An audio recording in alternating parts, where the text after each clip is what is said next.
अस्सलाम वालेकुम रहमतुल्लाहि व बरकातुहू। उम्मीद करता हूँ जी आप सब खैर वाफियत से होंगे, ठीक ठाक होंगे। अल्लाह रब्बुल इज़्ज़त आपको खुश रखे, आबाद रखे, सलामत रखे। और आप देख रहे हैं ज़ेड प्रोडक्शंस और मैं हूँ अब्दुर्रहमान अलवी।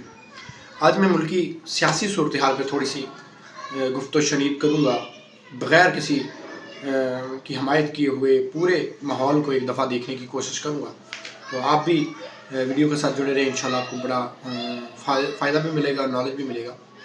और आई होप कि आप इस पूरे जो सर्कमस्टेंसेस बने हुए हैं, जो हालात बना हुआ है, उनको समझने में आपको बड़ी मुआवनत भी मिलेगी। अब इलेक्शन 2024 हो चुके हैं।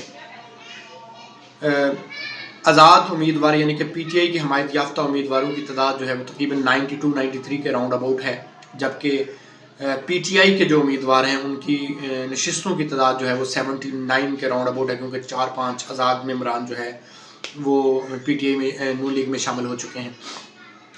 पीपी की जो सीटें हैं वो तकरीबन 54 के राउंड अबाउट है। यानी इस वक्त जो सिनेरियो है वो ये है कि कोई भी एक सिंगल पार्टी जो है वो हुकूमत बनाने की पोजीशन में नहीं है। अब ये क्या होगा, अब जोड़ तोड़ होगी, इधर से कैंडिडेट ख़रीदे जाएंगे, उधर से पार्टियों के साथ इल्हाक किया जाएगा, तो हुकूमत जो है वो एक मखलूत बनेगी इस पाकिस्तान में। अब मखलूत हुकूमत जब पाकिस्तान में बनेगी, इस मुल्क में मखलूत हुकूमत बनेगी, तो साफ ज़ाहिर है कि उनको फैसले करने में उस कदर आसानी नहीं होगी जिस कदर वो 2/3 मेजोरिटी के साथ अगर आते हैं या सादा अक्सरियत के साथ भी अगर आ जाते हैं तो वो अपने फैसले करने में आज़ाद होंगे और मुल्क को किसी सिमत ले जाने की कोशिश करेंगे। बट अब सूरत हाल ये है कि ना तो पीपी के पास वो मेजोरिटी है कि वो हुकूमत बना सकती है, ना नून लीग के पास वो मेजोरिटी है कि वो हुकूमत बना सकती है, ना पीपी के पास वो मेजोरिटी। और इन हालात ने एक चीज़ बड़ी वाज़ेह कर दी है, एक चीज़ जो इन हालात ने हमें समझा दी है या मुझे समझा दी है या एक सादा वर्कर को समझा दी है, वोटर को समझा दी है, वो ये समझा दी है कि ये जो इंतखाबात से पहले के नारे होते हैं, ये ढोंग होता है, ये एक दूसरे पर बयानबाजी होती है, एक दूसरे पर हुल्लड़बाजी होती है, एक दूसरे को हिट करना होता है, ये जस्ट जो है वो इलेक्शन से पहले होता है।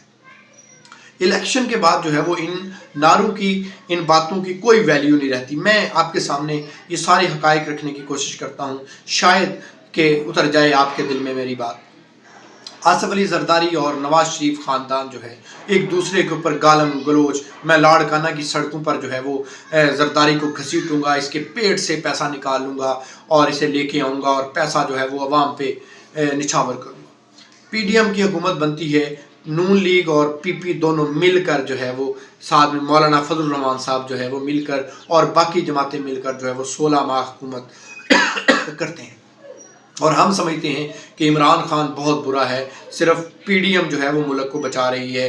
पीटीआई के सपोर्टर ये समझते हैं कि सिर्फ इमरान खान अच्छा है, पीडीएम वाले जो है वो गलत हैं।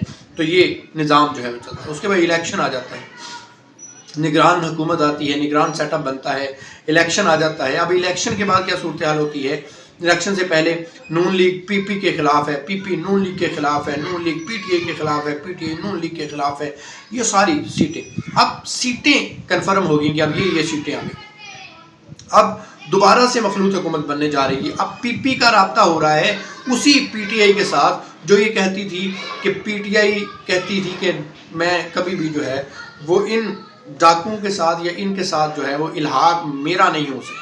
वो उनकी अब गुफ्तगू शनीद हो रही है, बातें हो रही हैं। एक बात, नून लीग और पीपी आपस में कहते थे कि हमने जो है वो 16 माह की हुकूमत करके देख लिया है, अब हम इनके साथ तो कभी चल ही नहीं सकते। उनकी हुकूमत बन रही है।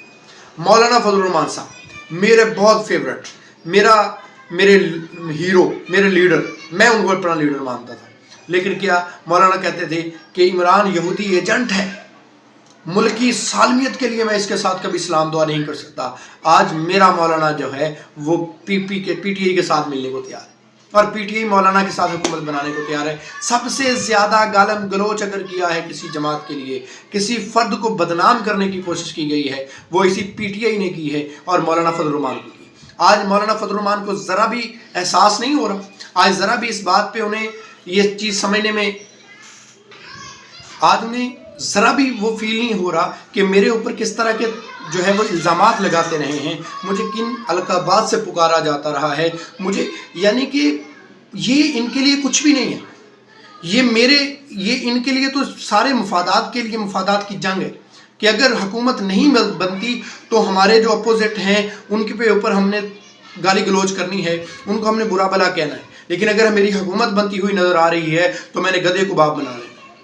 یار افسوس ہے ہمارے اوپر، میں بہت سے لوگوں کو جانتا ہوں الیکشن کی وجہ سے انہوں نے آپس میں بولنا ختم کر دیا ہے، ان کی دوستیاں ختم ہو گئی ہیں، ان کی رشتہ داریاں ختم ہو گئی ہیں اس الیکشن کی وجہ سے۔ اور الیکشن کے بعد ہوا کیا ہے کہ یہ گورنمنٹ آپس میں مل رہی ہے، نواز شریف آصف علی زرداری سے ملاقاتیں کر رہا ہے، آصف علی زرداری نواز شریف سے ملاقاتیں کر رہا ہے، اور پی پی جو ہے وہ پی ٹی آئی سے مل رہی ہے، پی پی جو ہے وہ مولانا فضل الرحمان سے مل رہی ہے۔ کیوں؟ کہاں گیا عمران خان صاحب؟ اب میں عمران خان صاحب کی بات پہ آتا ہوں۔ عمران خان صاحب جو کل پوری دنیا میں ایک نفرت پیدا کر دی، پاک فوج کے خلاف انہوں نے نفرت برپا کر دی، انہوں نے ملک پاکستان کی سالمیت کو نقصان پہنچا دیا، یہ کہہ کر کہ جناب امریکہ نے مداخلت کر دی ہے، امریکہ جو ہے وہ مداخلت کرتا ہے ہمارے اندرونی معاملات میں، وہ انٹرفیئر کرتا ہے، اس کی جرت کیسے ہوئی ہے؟ میں اس کو بڑا کرخت جواب دوں گا، بڑا کڑک جواب دیتا ہوں۔ لیکن آج عمران خان کیا کر رہا ہے؟ وہ عمران خان ملکی معاملات میں امریکہ کو انٹرفیئر کرنے کی دعوت دے رہا ہے۔ وہ کہہ رہا ہے کہ اپنے جو آپ نے بیان دیا ہے کہ پاکستان میں الیکشنز دھاندلی زدہ ہیں، ان کے اوپر زور دیں۔ کیوں زور دے؟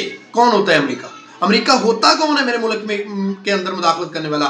اگر عمران خان جو ہے وہ محب وطن لیڈر ہے، مانتا ہوں باقی غلط سارے ثابت ہو چکے ہیں، اگر عمران خان صحیح ہے تو پھر وہ بھی یہ جملہ کہے کہ امریکہ ہوتا کون ہے، یورپی یونین ہوتی کون ہے میرے ملک کے اندرونی معاملات میں مداخلت کرنے والے؟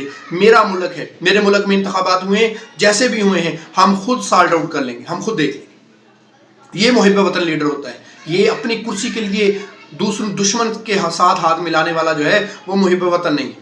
نواز شریف آصف علی زرداری سے ہاتھ ملا چکا ہے، آصف علی زرداری شہباز شریف سے ہاتھ ملا چکا ہے، شہباز شریف جو ہے مولانا فضل الرحمان جو ہے وہ پی ٹی آئی سے ہاتھ ملا چکی ہے، پی ٹی آئی جو ہے وہ مولانا فضل الرحمان سے ہاتھ ملا چکی ہے، پی ٹی آئی جو ہے وہ پی پی سے ہاتھ ملا چکی ہے۔ تو پھر میں کیوں ناراض ہوں؟ میرے ملک کا کیا قصور ہے؟ میرا کیا قصور ہے؟ میرے بچوں کا کیا قصور ہے؟ میرے فیوچر کا کیا قصور ہے کہ وہ ان کے ہاتھوں یرغمال ہوتا رہے اور میرا بچہ جو ہے وہ ان کے لیے نعرے لگاتا رہے؟ یہ لوٹ مار کا سلسلہ جاری رہے گا، یہ اسی طرح چلتا رہنا ہے۔ لیکن معاملات یہ ہیں کہ اس نفرت نے پہنچایا کہاں ہے؟ میرے ملک کا نوجوان آج میری آرمی کے خلاف ہے، میرے ملک کا نوجوان آج عدلیہ کے خلاف ہے، میرے ملک کا نوجوان جو ہے وہ آج اداروں کے خلاف ہے۔ اس کو اداروں کے خلاف کس نے کیا ہے؟ انہی سیاستدانوں سے جو آج ہاتھ ملائے ہوئے ہیں۔ آج ایک بات میں ببانگ دوہل کہنا چاہتا ہوں کہ ہمارے ملک کے ادارے اتنے گندے نہیں ہیں جتنے یہ سارے کے سارے سیاستدان گندے ہیں۔ اگر یہ اتنے ہی وفادار ہیں، اتنے ہی سچے ہیں، تو یہ آج بھی جب ان کو کرسی مل رہی ہے تو کرسی نہ لیں، کھڑے ہو جائیں، سٹینڈ اپ ہو جائیں کہ نہیں، ہم نے کسی کے ساتھ ہاتھ نہیں ملانا۔